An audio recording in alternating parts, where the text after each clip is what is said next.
underestimate the power of PlayStation. Beyond! I'm Nick. I'm John. And we are from Michigan. We are sophomores in high school. And this is part of a project for a Tech Essentials class. This is a podcast about PlayStation, Sony in general, and kind of a bit of a parody of Podcast Beyond, if any of you have ever heard of it. So we're just going to go over some topics about PlayStation and Sony and converse. Indeed. Pretty big news. PS3 finally outshipped the Xbox 360 after almost 7 years, so we're going to crack open some Pepsis and celebrate that. Cheers. Yes. Amazing job, Sony. So, as of right now, they have shipped 77 million. 360 has shipped 76 million, so PS3 is ahead by a million as of right now. This is actually pretty impressive, seeing as PS3 came out a year after 360, and it was, when it launched, it was priced about $200, $300 more. So this is quite an accomplishment. I'm just happy that it finally happened. Back a couple years ago, I'd be talking with people at school about video games. Then finally, I'd come to the question, like, which system do you have? And I always expected to hear 360 because that's all anyone had back then. But more and more people are just starting, the answer is starting to be PS3 more and more. And I love it. I absolutely love it. Yeah, it's really great to be hearing that finally, because back in middle school and grade school and everything like that, everyone had Xbox 360. So I was like, I guess I'm going to have to get an Xbox. And I got it. Monthly fees, everything, bad internet. I hated it. I just absolutely hated it. And then John here convinced me to finally get a PS3. I did it and haven't regretted it even a little bit. And so it's good to see that people are finally waking up and choosing Sony over Microsoft in that manner. Mm-hmm. More and more people are starting to realize that the PS3 is superior to 360, whether it's in terms of the exclusive games, the consistency. I mean, the PS3 hardly ever gets it's called the yellow light of death compared to the red ring of death. PSN is completely free compared to Live, making you pay the price of a brand new game every single year. And I just love it. It's great. Yeah, and then you can take advantage of PlayStation Plus, the service where you can pay a yearly fee or a monthly fee, depending on how long your membership wants to be. But you'd get deals in the PlayStation Store, so you can get cheaper games. Discounts on, like, everything. This is great. Yeah, free demos, everything. So if you wanted to play a game, there's probably a demo for PlayStation Plus that you can get and try it out. Lots of themes and everything. Try it out. Yeah, this is awesome. All right, do you want to move on? Yeah, let's go to the next topic. We're kind of trying to follow Podcast Beyond's sort of routine, but not really. So right now we're just going straight into trophy tips. Well, it's actually just one tip, but so there's this free app on PlayStation Vita called Wake Up Club, and it actually offers you trophies. So this is the first time that you can get trophies for free. So that's pretty awesome. And what the app does, it basically turns your Vita into an alarm clock, and it turns waking up into a race against other people who have the app. The people can be random, or you can invite your friends to your group or whatever. I don't know what the trophies are, but they can't be too hard. So, yeah, that comes out January 15th, which is this Tuesday, if you're interested in that. That's pretty impressive. I mean, any trophy holder would probably want that, because, I mean... Me. Free trophies, or free trophy score, everyone loves it, and especially like John, he's just obsessed with getting trophies. His profile that he has on PS3 is just based around getting trophies and getting 100% in every game he plays. I'm not that obsessive. I mean, I like my trophies, but I'm not platinum whore like he is. Alright, should we save PS4 for last, or...? Yeah, I think we'll keep that one under wraps until the end. Alright, how about Walking Dead? Sure. Alright, so... The Walking Dead, Telltale released this game a couple months ago. They released it episodically. Each month they released another episode. There's 5 episodes, and that's the first series. They are going to continue it. But I love the show, and so when I heard there's this game, I was like, okay, I'm definitely going to get on that. And I downloaded the first episode. I got the season pass, so I was all set. Downloaded the first game right when it came out. Played through it right away, and I absolutely loved it. But then I realized I had a whole month to wait until the next game. and that was just torture. And so I just decided to, when the second one came out, I did not play it, and I decided to wait until the end, until they were all released, and then I played through all of them basically in one sitting. I stayed up like the entire night and played through it, and wow, that game is just absolutely incredible. By the time the credits started rolling, I'd honestly gone through about 5 tissues. This game had me crying like a little kid, and I honestly can't remember the last time I cried so much, and that is incredibly impressive. The game invokes so much emotion, and it just deserves to be played. Nick here hasn't played it yet, but I'm eventually going to tie him down and make him play it. So, yeah, back when he got it, I got it too, and I started playing it. I played episode 1 and 2, played through that. I stopped on episode 3 for a while.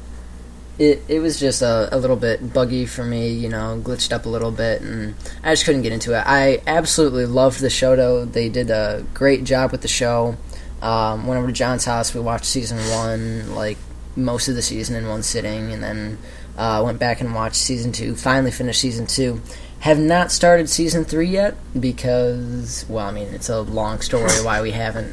It gets very complicated, but we're trying to get caught up on season 3, and we will eventually, maybe this weekend, go over to Grant's house for that. Back to the game. Nick is very drawn to games because of the gameplay, and The Walking Dead's gameplay isn't outstanding. It's really more about the story, which not most games are like that, and I don't know, that really appealed to me. I'm normally drawn to gameplay too, but this really hit home with me. And yeah, there's some bugs, there definitely are, but overall it's just a great experience, and I'd say that anyone that considers himself to be a gamer has to play this game. Yeah, it was really a very interesting thing when I first saw it, because it was like it wasn't a first-person shooter, which, I mean, I love first-person shooters. And I was like, I guess I'm going to have to try this one out. And it was like, on the outside, it kind of looked like a Mass Effect to me, because, I mean, the only thing I really knew about Mass Effect, because I played the demos, was, you had your choices, and making different choices could end up drastically or, like, not very much affecting the main storyline and the outcome of the game. And so I thought that was a pretty cool idea, because it was kind of like a build-your-own-story type thing. And you had all these different capabilities, everything could change, and it was like, it's more of like what a game is supposed to be. It's like an experience that you make your own, rather than just something that it's linear, you play the game, you do this, you do that, because you're supposed to do that. You get to make your own choices and turn it into your game. Yeah, IGN has talked a lot about it, and how they think that Walking Dead is really going to change the future of games, like add more choice and make games more about story, and I really hope that is the case. Because if you can make a game that has great gameplay, has a story like The Walking Dead, makes you care about the characters that much, and gives you choice over what you're saying, what you're doing in the game, like that's just a dream game for me. Okay, so I think from here we can probably just go right into the game of the year, because I believe John said that his game of the year was The Walking Dead. Yes, that is true. It is my game of the year. Well, I'd have to say, I mean, my game of the year is kind of a tough choice. We haven't even played through The Walking Dead. You still need to do that. Yeah, I can't really say that, because, I mean, The Walking Dead was such an amazing game from what I've played so far. Mm-hmm. I really loved it, but at the moment, my game of the year is Journey. And it's like, it's so weird, because John, like, when he first brought up Journey to me, I mean, I'd seen stuff for it. It's just like, just this dude walking around in the sand and, like, lost in the desert. It's like, okay, that seems like a really fun game. But, I mean, people described it as, you boot up the game, and then you just see this giant mountain, and, like, with this glowing-ish at the top, and you're just like, man, I want to go climb that mountain. Yes. And it's just, you're just drawn to it, and they just throw you right in with no tutorials or anything. They don't tell you what to do or how to do it. You just go and you just play the game. And if you're hooked up to PlayStation Network, you can meet other players online that are just randomly placed around. We actually tried to, I don't know, kind of beat the system and try to find each other, which didn't work out too well, because I guess it is just completely random who you meet up with and how you find them. We could never find each other. But it was still awesome just playing through it, all these, like, different ways to play it, like just exploring, and it really is just a piece of art. And I realized that halfway through. The music, everything, like the images that they have, like the entire landscape, the art style of the game. It's gorgeous. It's just the most gorgeous thing that I've ever seen. It was like, when I was playing the game, I was just like, this is art. This is what art should be. And the fact that someone did that in a game and made it that successful was just incredible to me. Because, I mean, the last thing that I played that was anything like that to me was Mirror's Edge. Nobody really thought it was that great of a game. It was just like, this character free running across rooftops. But the game was very artsy.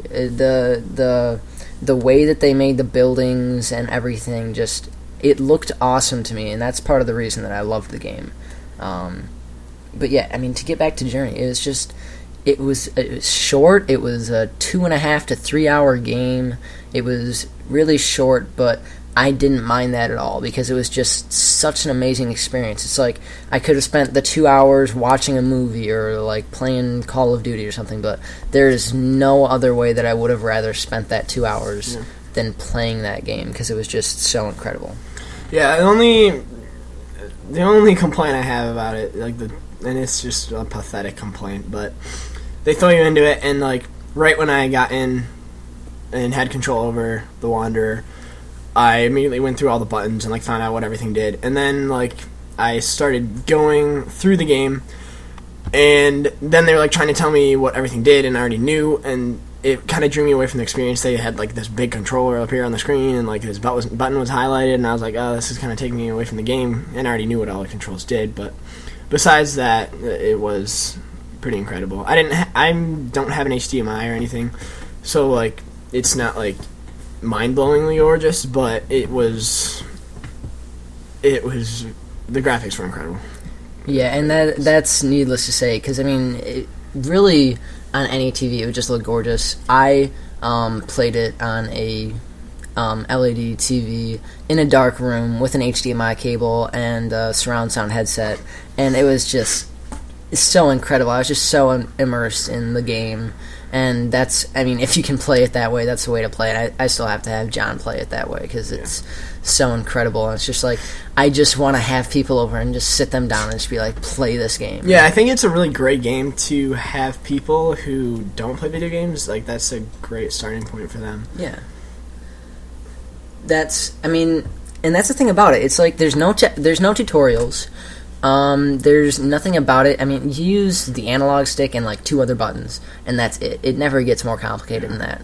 So you could just throw someone in there that rarely plays video games or like never plays video games. I could probably have my mom or dad just go in there and start playing it, and they'd probably do just fine. And it's like, you have a girlfriend or something who doesn't play video games, you just throw her in a chair and tell her to play Journey. It's just like, all right. Yep. Yeah, it was impressive because I actually went out and bought the soundtrack for that game, and any game that I buy a soundtrack for is worth playing. I am probably the most stingiest guy you will ever meet in your life, so.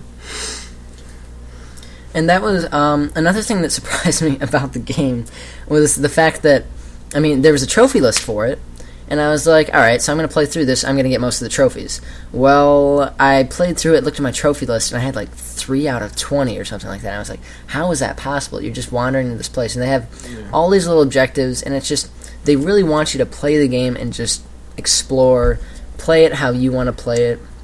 And, that's, like, to get back to what I said earlier, that's what games are about. It's making a your own experience, not doing what people tell you to do in just like a linear type deal. When we first jumped into the game, we started it together to try to like find each other, and we like got to the top of this bridge, and well, we weren't together, but I like told him where I was, and so I just like sat down and waited for him, and then another wanderer just came up and sat down next to me. And I just thought that was awesome, and we were just sitting there for like the longest time.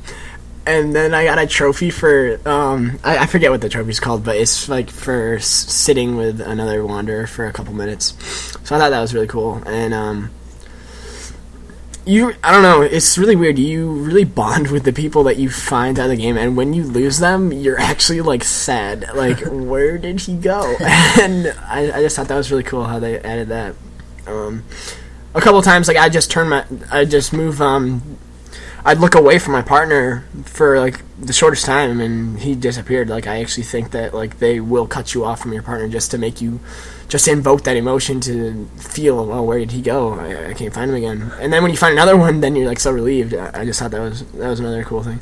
But, Nick talking about the trophies brought up my other complaint that I forgot. I have to platinum every single game that I play. I have to. I just have to. And I looked at the trophies for this game, and I saw that it was. I use ps3trophies.org, which is a great site for anyone who likes trophies. Went to the walkthrough, looked through all the trophies. They gave it like a 3 or 4 out of 10. So I was like, oh, this will be a piece of cake, and I was excited. And then I found out after I played it and gotten the game onto my profile, then I found out there was no platinum trophies. So I was very saddened by that. But that's about it. That's all I have on Journey. Yeah, I think that we've pretty much gone over everything we can. So, after you play The Walking Dead, I want to see where you stand on that, because I mean, the ending is really just what ties everything together and just makes you love The Walking Dead. Like, everything is just a build up to that moment, and it's just incredible. Yeah, I mean, so far what I've played of it, it's like the characters are, I have the few characters that I liked, and it's like I actively try to keep those ones alive and liking me. But then I have the characters that I hate, and I constantly just try to get them killed, because I honestly don't give a crap about them, and they just annoy me.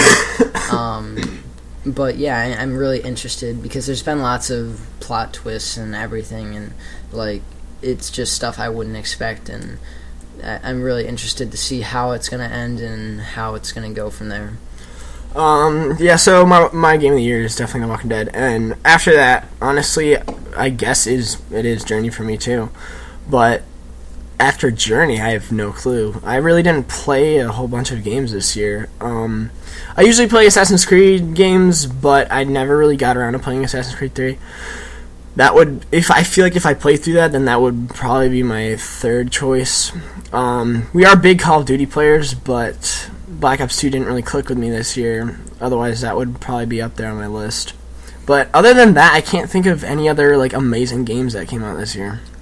I mean, people talk about Far Cry. They say that one's Never amazing. played it, yeah. Dishonored looked very interesting. I was sure. I think that was Bethesda, right? No idea. I mean, it looked very interesting. I thought about trying it out. I bought Assassin's Creed. I bought Call of Duty. You got Journey. You got Walking Dead. I don't really think I got anything else this year, though. I'm really looking forward to BioShock. BioShock Infinite. I just found out BioShock Infinite actually comes with BioShock 1. So if you're going to get BioShock Infinite, you're going to be able to play BioShock 1. I only ever played BioShock 1 back on the Xbox 360, and I just loved it. Thought about getting the second one. People had mixed emotions about it, so I thought I'd just skip it. And everyone's just getting so hyped up for Infinite. I think it's going to be a great game.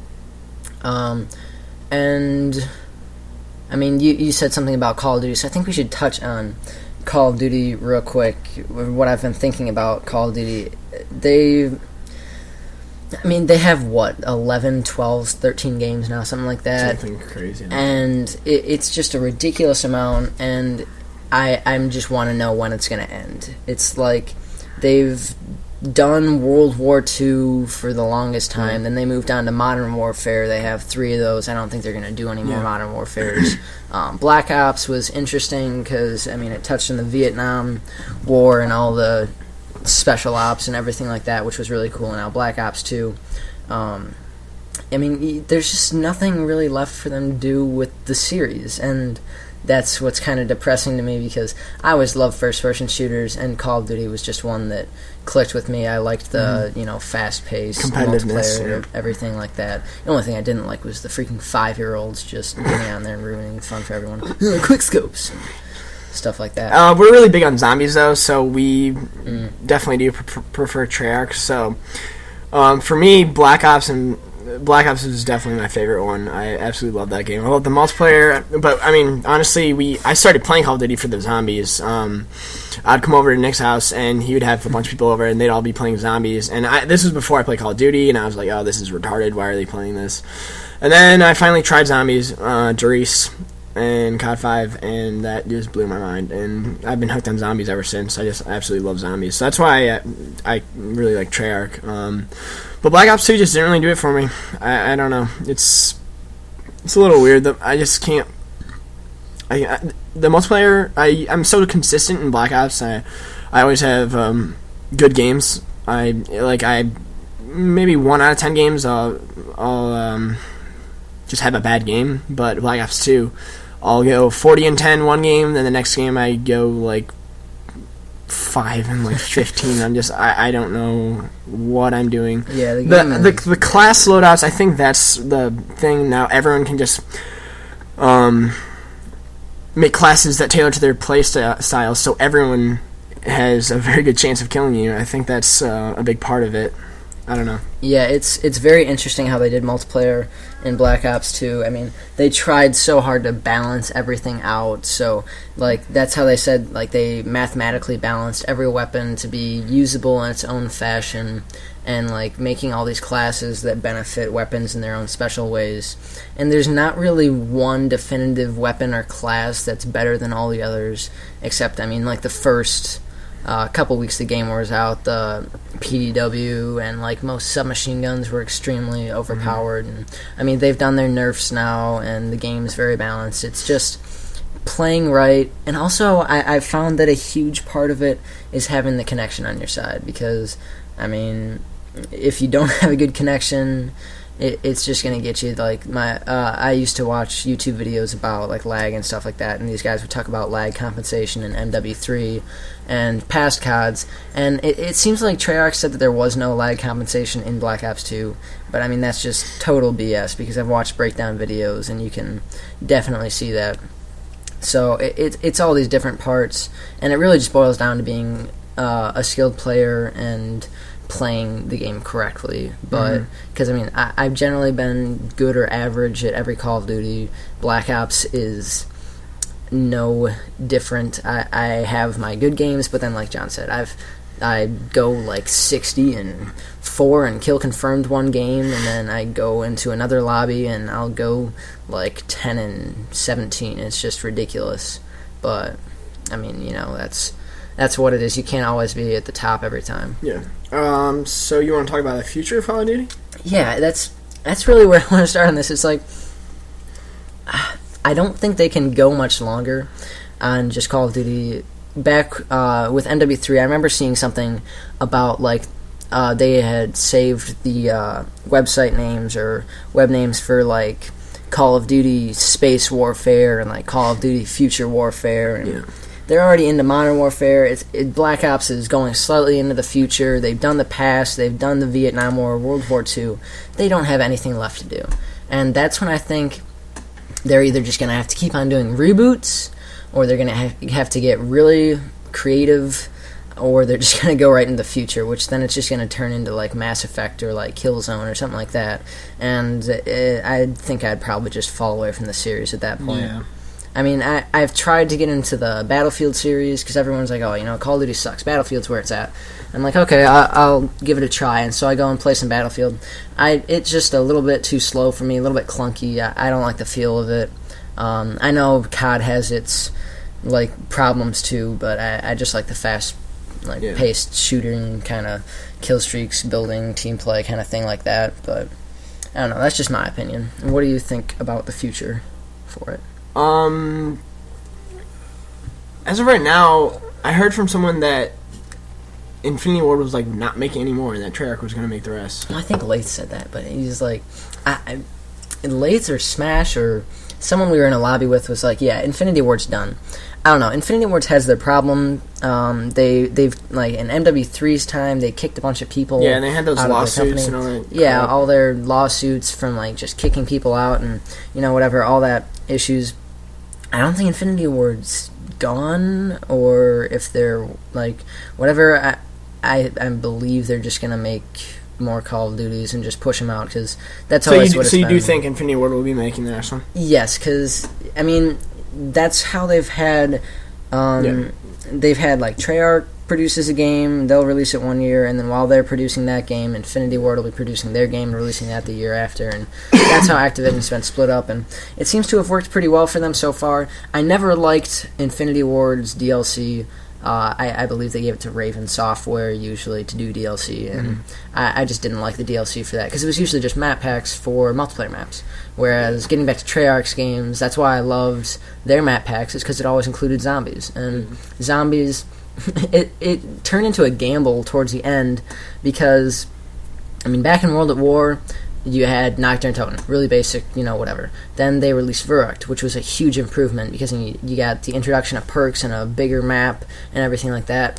Then you had the introduction of Shinonuma, which had traps and wonder weapons. You had the Wonder Waffle. A lot bigger. Yeah, the start of the Easter eggs, with like Element 115 and all that stuff, and then Derice just blew everyone's minds because it was huge. It had teleporters, it had Pack-a-Punch. Yeah, Pack-a-Punch, and then that's where the real Easter eggs started, and that's one of the reasons I've always loved zombies, is because of their deep Easter eggs. And it was like, in World at War, it was kind of your own opinion on the Easter eggs, and it was like, it wasn't really a main part of the game. It was just, you found all this stuff and all this information, and you had your own interpretations on it. But then Black Ops came around, and they had Kino. Kino was good for a while. 5 was 5. It was, fun. It was weird. They did their own things with it. Dead Ops just sucked. Next map pack came around. God, what came first? Launch. Ascension. That was pretty interesting. That was probably one of my favorite maps, just because I liked how it played. The Thunder Gun was cool. The Easter egg was very interesting. I really don't know where they went with the Easter egg in that, because it just made no sense to me how the story advanced past that.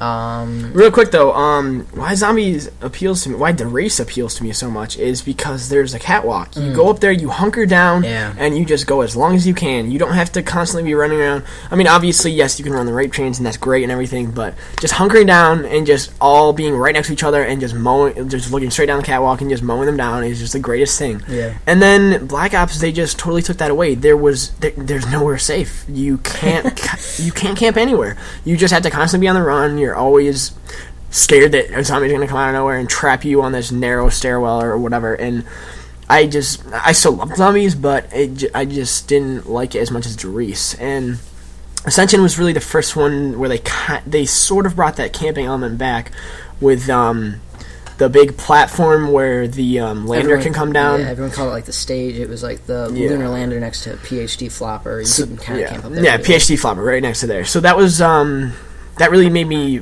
get back into zombies a lot more.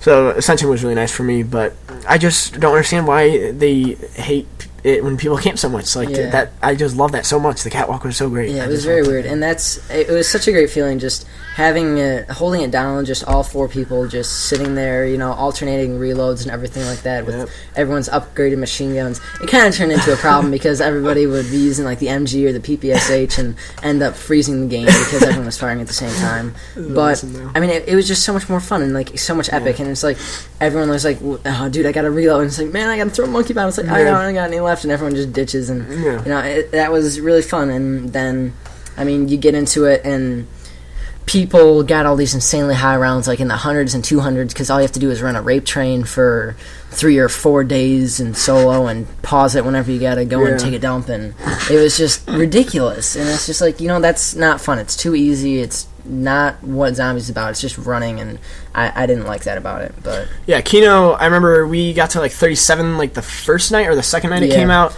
and by then it was just buying a gun off the wall. We'd be constantly running circles around the map, never stopping. Yeah, that was the ridiculous part. Once you got to a high enough level, there's just you can't kill them, and you always run out of ammo so quickly that all you can do is buy a gun off the wall, unload, turn around, unload, and then just keep running and running and running, and just rinse and repeat. And it was the most annoying thing. You couldn't kill them. You just get a crap load of points, and the levels lasted forever, and it was so annoying. Yeah, it was all reliant on the wonder weapons. I mean, the ray gun was important, but it was like if you didn't have the thunder gun or the wonder waffle and the higher levels, you just couldn't kill the zombies, and that was just what was really disappointing. One of my big issues was the guns compared from COD 5 to Black Ops. Literally, the MG, how much MG backup ammo? It had a 125 shot clip, and then I believe 750 or like 700 backup ammo, and it was just like a ridiculous amount of ammo. And even then, you burn through it quick at like upper 30s. Fired so fast. And then Black Ops, you upgrade a gun, it has like 200, 300 backup. I'm like, what is this? I'm going to run out of ammo in 2 seconds. And that was a really just disappointing thing because we had the Browning was just usually garbage at high levels. We had the PPSH, which was just incredible. Heaven. Yes, and we've been just begging for them to put the PPSH back in zombies for years, ever since World at War ended. And they still haven't answered our pleas. Yeah, the MG is insanely fast firing. The Wonder Waffle worked. The the ray gun worked. The STG, Thompson, MP40, all those upgraded guns, they were all great. But then you got into Black Ops, and it was like you had the RPK and the HK to replace the MG and the Browning, and they both just sucked. Exactly. The wall weapons were all pathetic. The only wall weapon I could ever use was the M16 upgraded, the Skull Crusher, because it was super accurate and it had a grenade launcher on it, so it was a little added bonus. Besides that, it was just disappointing, and like there was nowhere to camp and anything like that. But that was like, to get back to what I was saying before, the huge part of zombies for me was just the Easter eggs, and I think I left off after Ascension. Was that Call of the Dead that came next? Yes. Call of the Dead was just... You take away our favorite characters, we can't play as them. Like, what are you doing? Like, what the heck? They take away the characters, which everyone just loved. You know, Dempsey, Takio, Richtoff, and Nikolai. They were just amazing. Their humor, everything, how they acted towards each other was just awesome. You throw in these random actors who I've seen in all these movies. You know, I like the actors in the movies. They suck in the game. And then you throw in George Romero. What are you doing? It's just like, I wanted the Hellhounds and the free max ammo, not freaking George Romero trying to molest me the entire time. Just like, he just follows the girl around the entire game. Every single time I was the girl, Buffy the Vampire Slayer, he'd just be like, I'd turn around, he's just right behind me, and then I'd run all the way across the map, and I'd turn around, he's right behind me still. And it's just like, guys, does he ever attack you guys? And he's like, no, he's just right behind you. Okay. The only thing I loved about that map was the scavenger. That Wonder Weapon just blew my mind. I loved it so much. I also liked the environmental effects. So it's really cool seeing all the snow and how it would get foggy every now and again. That was cool, but I don't know. Not playing as the 4 main characters just really sucked for me. Sorry, we kind of got off track. We were supposed to be like talking about where Call of Duty is going, but it's always going to come back to zombies for us because that's what we love. And that's the beauty of the whole conversational podcast thing, which is what we're trying to base off of. Because Podcast Beyond, I mean, they just go on a topic and they just ramble on about the topic for a while, and they'll turn into life stories and stuff like that, which is great. And we don't have really life stories to talk about. We just want to talk about the games. Yeah. We were going to have like more people, but a couple people bailed.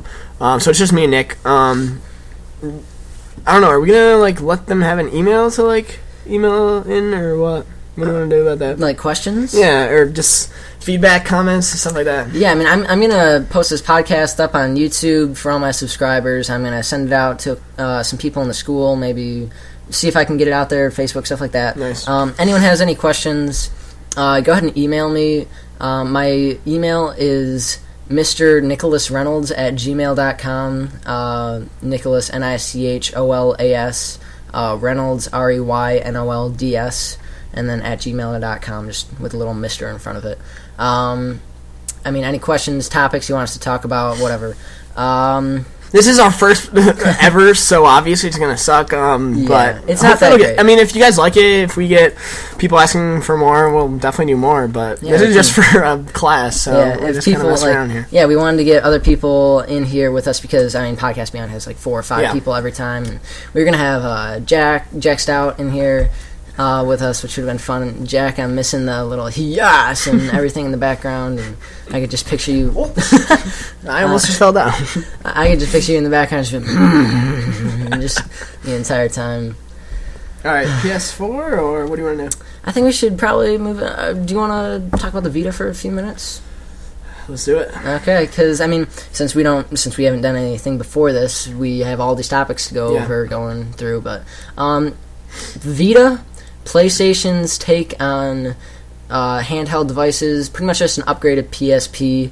It's like a PS3 in your hand. It's incredible. You know, dual analog sticks, front touchscreen, back touchpad. It's just an incredible incredible piece of hardware. It's awesome. I love it.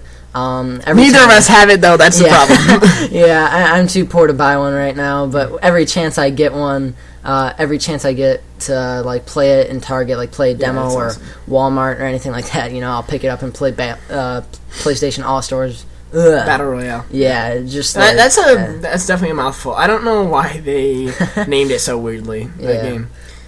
It's I mean, everyone thinks that the game is a take on Super Smash Bros. And until you get down and you play the game, it is nothing like Smash Bros. It's just, it's like taking like a Tekken or a Soul Calibur and mixing it together with Smash Bros. But I mean, there's just, everything is so different from Smash Bros. Like all the combos and everything. It's really a nice twist to it. Because I mean, me and John have always been huge Smash Bros. Fans. That's like what we did when we first started to hang out. Was GameCube, Melee. Super Smash Bros. Melee. Every day, just playing Melee, and then Brawl came out, and we played Brawl. Everyone has their own opinions. They say, Brawl sucks compared to Melee. You can't wave dash and stuff like that. It's like, I liked both games. They were both good. And Project M on Super Smash Bros. Brawl is very interesting. We haven't really played it that much, just heard about it, and it's pretty tasty, everything that they've done. But anyway, to get back to Vita, I think the main problem that they had when they first launched the system was their lack of games. They had a few games here and there. They were all supposed to be pretty good, not anything too special or outstanding. And then, like, of course, since I'm big fans of, like, Assassin's Creed and Call of Duty and everything like that, I was like, I want to see those games on the Vita. Dual analog sticks, awesome, on the go, playing. Maybe I can, like, get some multiplayer online. Then nihilistic software comes along and ruins our dreams. I love you. Thank you. And Go to... They... Hold me back! Treyarch, or Activision, they gave their Call of Duties to nihilistic software, whether it was on PSP or DS or whatever, and nihilistic software just, like, takes a dump on the game and gives it right back, and it's just like, oh, there you go. Let's backtrack a little bit. Nihilistic Software, their first game on Vita, I believe it was Resistance Burning Skies, I think that was the name of it, and that game, Colin Moriarty from IGN, he is obsessed with Resistance, and if he doesn't like it, nobody's going to. Exactly. And I just feel really bad for him, because that is a great, definitely a great game series, and I really do think that they kind of destroyed all hope for it. Nothing really about that game was good. The gameplay was not that great. The graphics were decent, but at the end of the day, they always had, nihilistic software has the excuse they didn't have a lot of time to make Resistance. They didn't have a lot of time to make Black Ops Declassified, but why wouldn't you just ask for more time and just make sure that it is a good game and that it does sell Vitas? Exactly. I feel like a lot of game companies are doing that now. They're like, okay, we got to look at BioShock Infinite. That thing has been delayed like 3 times. It was supposed to be coming out this past holiday season.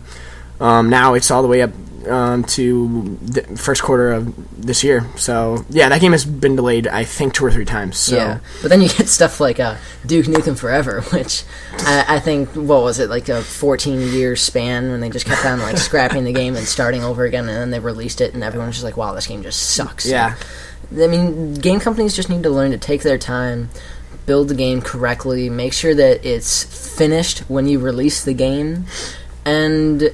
I mean, like John was telling me the other day, apparently Nihilistic Software with those games, Colin said, like, Burning Skies and the Call of Duty game were just, like, a clone of each other. Yeah, so the enemy types in Resistance are called Chimera, they're aliens, and Colin said that he watched a bit of declassified footage, and he said that the enemy soldiers, that they moved similar to Chimera. Like, he thinks that they literally cloned the Chimera, their movement, the way they think, their AI, and they just put them in a soldier's body. And I mean, if they actually did that, that disgusts me. I can't believe Nihilistic Software wouldn't just take more time, polish that off, and make it a better game.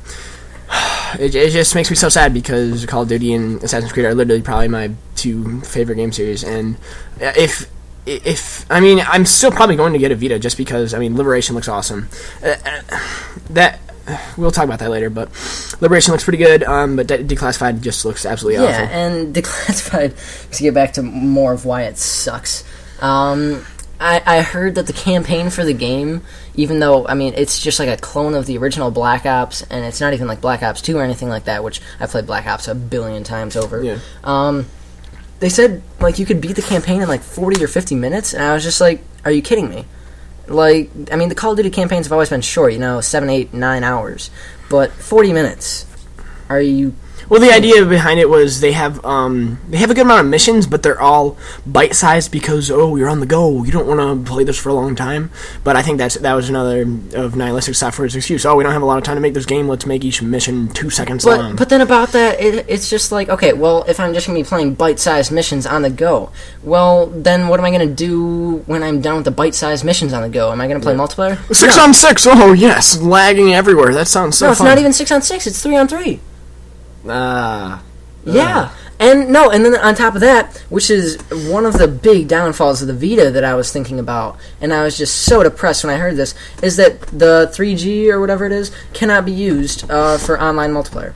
Well, I mean, I think it can for 4. I read something they could like enhance it, make it better, but yeah, as of right now, like Declassified does not hold up well online. It really does not, and that is sad. And then the biggest thing for us, at least, Declassified, it's Black Ops. Why the dump doesn't have zombies? Tell us, Nihilistic. Yeah, exactly. It's a Treyarch game. It needs to have zombies. Zombies on the go. If there was any form of zombies, I'd be like, okay, I'm going to get it. Because exactly. I paid all this money for, iOS software, their zombies games that are on there, which are crap, by the way, but I play them anyway because I love zombies so much. Yep. And it's just so depressing that they wouldn't take their time with that. But...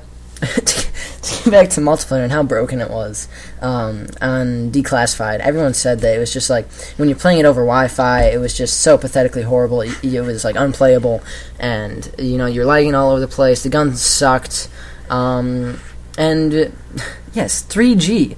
It's the point of the Vita is to play on the go, and I want my 3G to work so I can be like riding the bus or like going out to, I don't know, one of my tennis matches that's an hour and a half away and be playing multiplayer. I mean, that'd be awesome. Yeah. But, I mean, that's just where it disappointed. I think some games can still be played multiplayer on 3G. I'm not sure if like All-Stars could be or not. What I've only heard good things about All-Stars. I have no idea why I don't have it yet. I don't know. I'm just, like I said, I'm really stingy. I have to make sure that it's worth getting before I get it. But that game is definitely... Yeah, it looks incredible. But just rounding off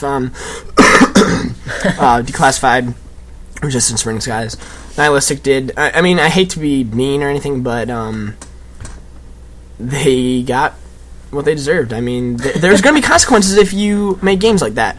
And they did that with PSP so many times. Yeah, sure, Declassified sold pretty well because it has the name Call of Duty in it. But even then, just nobody bought Resistance, and not enough people bought Declassified. And Nihilistic is now not even making games for consoles or handhelds anymore. They're only working on mobile games now. And I mean, pathetic. I hate to say it, but dude, if you're gonna make games like that, that's what you're gonna get. Nobody's gonna buy them. Alright, do we want to talk about Liberation, or should we just go right to PS4? No, I say that. It's PS4? Mm-hmm. Okay. So, similar to Podcast Beyond, we're going to have a little topic of the week. PS4. Orbis, whatever the dump you want to call it. Which has been under wraps for quite some time, and it's just not very much information out there on it still, but... Alright, are you going to release me?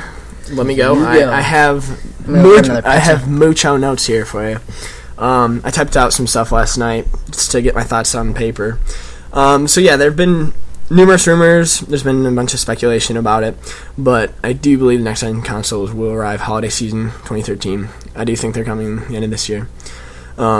We know that Sony has already sent out a bunch of developer kits, so plenty of developers have had time to familiarize themselves with the hardware and its capabilities, which is nice.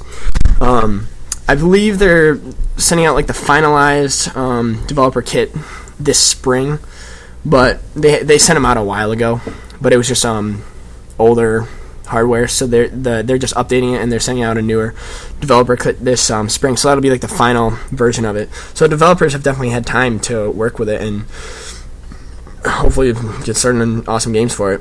So it's definitely out there. Probably the biggest reason it's coming soon is because Sony has a dump ton of first-party developers, and many of those haven't made any announcements regarding what they're working on in so long that the only thing they can be working on is next-gen games. Guerrilla Games is currently working on Killzone 4 for the PS4. I think that'll be a launch title. We have no clue what Media Molecule is up to when they made Little Big Planet. They haven't done anything since Little Big Planet 2, which was so long ago. So they're definitely working on something next gen. Polyphony Digital, they released Gran Turismo 5 quite a while ago. So right now we think they're working on Gran Turismo 6. I also think that'll be a launch title. Studio Japan, they made Ico and Shadow of the Colossus. They're working on Last Guardian, but for all we for all we know, that could have be a PS4 title by now. We really have no idea what's going on with that game. I really want to see what's going on with that. Shadow of the Colossus is probably my all-time favorite game, I'd have to say. Yeah. Sucker Punch, they made Infamous 1 and 2 and the Sly Cooper games.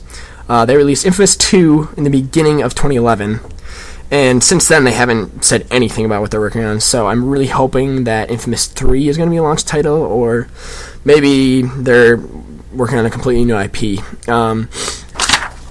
IP stands for intellectual property, which is something completely new that the developer works on. They come up with it all on their own. It's a completely new game. An example of that would be Little Big Planet. That was a new IP. Or Journey is obviously a new IP. So Sony has a ton of first-party developers, and I think the majority of them are working on PS4 games right now. There's a bunch of games for PS3 coming out first half of this year, but after that, it's really all... There's nothing announced, and I think that has to be because the PS4 is definitely coming. So, yeah, that's like evidence why the PS4 is definitely on its way. If you want to add anything to that, do it now, because... One of the most important things about PS4, in my opinion, is that they get it out there before the 720. Or whatever the dump Microsoft wants to call their next system. I mean, Xbox got, a 2-year, 3-year jump on PS3? 1 year. Oh, okay, 1 year. Even then, everybody was just like, oh my gosh, this is so incredible. It's a new thing, everyone goes out and gets it. But then the competitors release their thing a year later, everyone's already got the Xbox, and it's just like, I don't feel like spending all my money on that. They have to release it at the same time or before or whatever if they want to get the jump. Because, we talked about earlier how they finally surpassed sales of the Xbox with the PS3, but it's going to be another thing like that where they won't be able to surpass sales for a long time unless they get the jump on Microsoft. So that was a nice transition. Next thing I have, things that Sony has to do in order for the PS4 to be successful. My first thing is Sony has to market it at a competitive price compared to the next Xbox. Otherwise, it's going to be just like this generation. The PS3 started out at $600.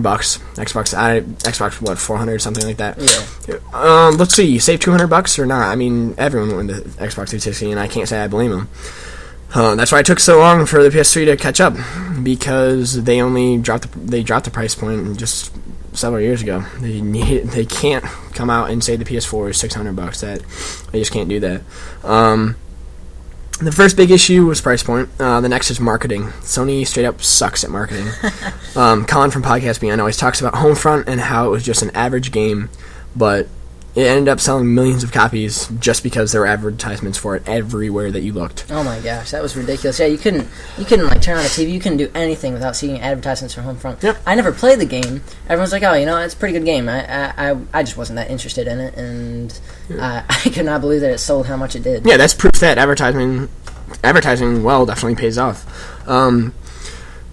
the reason I say Sony sucks at marketing is because Sony releases, I'd say, at least 3 times as many exclusive games as Microsoft each year, but nobody ends up buying these exclusives because nobody knows about them. Sony has to market the PS4 well so that people are well informed and actually know about it. Yep. I have a feeling it's going to have an incredible launch lineup. I mean, I already went over what Sony's first-party developers are working on. Then there's all the third-party developers.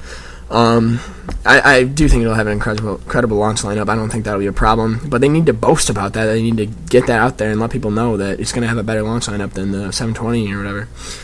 Basically, they just have to do the exact opposite of what Nintendo did with the Wii U. Nobody knew what the heck that thing was all the way up to its release, and even today, not many people know about it. I've talked to people who thought that the controller was a system. That's just ridiculous. Sony cannot let that happen in the PS4. I'd say the last thing Sony needs to do is to make sure that they continue to support the PS4 with great games. Nick, I disagree with you. The Vita had a great launch lineup. I think it had at least 10 games that were definitely decent. Uncharted was probably one of the best. Gravity Rush was really great, but it didn't really. The thing is, Vita came out strong, but then the next couple months it just had nothing. See, and it was just absolutely nothing. The thing when I said the launch lineup sucked, it was I know Uncharted was great, everybody loved Uncharted, but I mean the launch lineup as far as games people are gonna recognize and want. It's PlayStation followers are gonna want Little Big Planet, God of War Ascension, which is gonna come out now. It wasn't a launch title, but it's coming out nonetheless.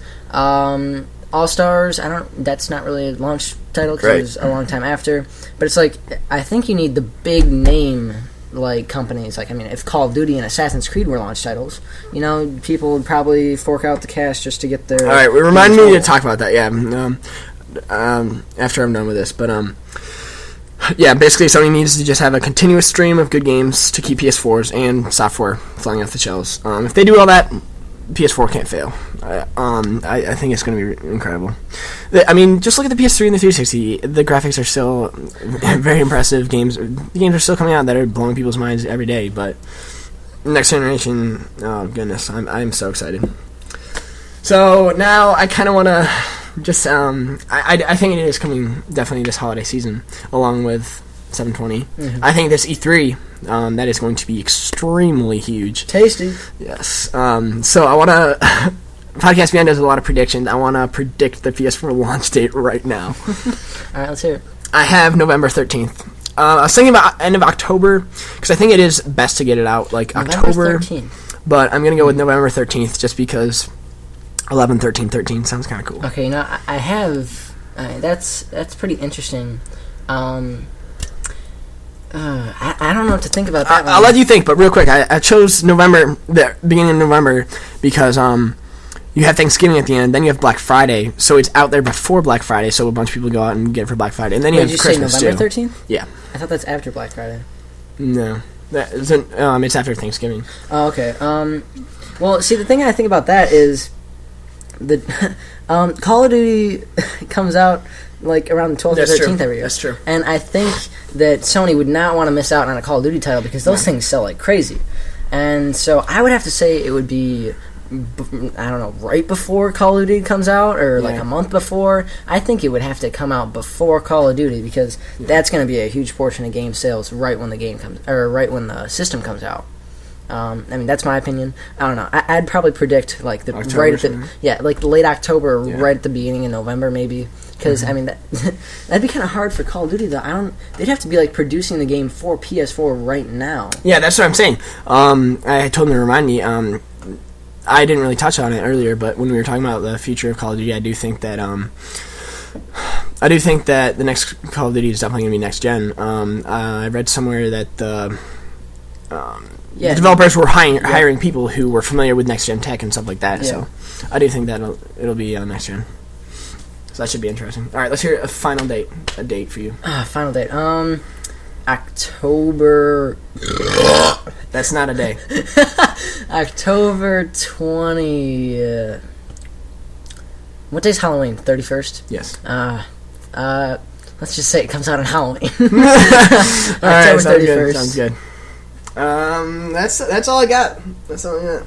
Yeah, I think that's a pretty good wrap on that because we plan on making this podcast like 20 minutes, maybe half an hour, and now we're up to 54 minutes. Yeah, hopefully this isn't too long. I have no idea if anyone responded, but if you send in emails, thoughts, questions, comments, anything, longer, shorter, stuff like that. If you'd like us to do stuff with this, if you'd like us to continue at all, give us your feedback. Also, give us topics to talk about. I mean, we can have plenty, but we want to talk about what you want to hear. Yeah, so and let us know. This won't be a clone of Podcast Beyond. I mean, it's the project was basing like a podcast. I want to do something on Podcast Beyond because I love listening to Podcast Beyond. The IGN podcasts are all really great. If you haven't heard Podcast Beyond, go and listen to it. It's incredible. They have lots of good information on PS3. If we continue this, maybe it won't be PlayStation specific. Maybe it'll just be a games podcast. One of the things that I love that they did on Podcast Beyond was at the end they took music from the listeners, producers, like if you make music, they take music from them and they link it into the end and play it through the credits. If any of you guys out there who listen to this have music that you produce yourself, go ahead and send it in and we'll throw it in the end of the podcast because obviously we can't use copyrighted music because we get in trouble for that. We already stole Podcast Beyond's intro. I asked Greg Miller if that was okay. I never got a response from Greg Miller. I might end up changing the intro if it is not okay for us to be stealing that. We'll probably develop our own intro if this does continue. All right, one more clone from Podcast Beyond. I want to do. They have a hit of the week where they have user send in their PSN name, and then everyone friends them and plays with the game or whatever game they're playing. Right now, Nick and I are going to be hit of the week. My PSN ID is Utterly Flawless, capital UTTERLY, capital FLAWLESS. And the whole thing behind that was that's his flawless account with all the 100% and platinums and trophies and whatnot. Tasty. Yeah. My account is less perfect. It's Black Ops Unit 115. Yes, I made the account before Call of Duty Black Ops, so I'm not related to the game series. Do not say that that's why. So Black Ops Unit 115, I'm assuming you guys know how to say black, but you know, BLACKOPSUNIT and then 115. Element 115. Yes, Element 115. For now, I guess we'll sign off. Thank you for listening. Yes, thank you. Beyond! Beyond!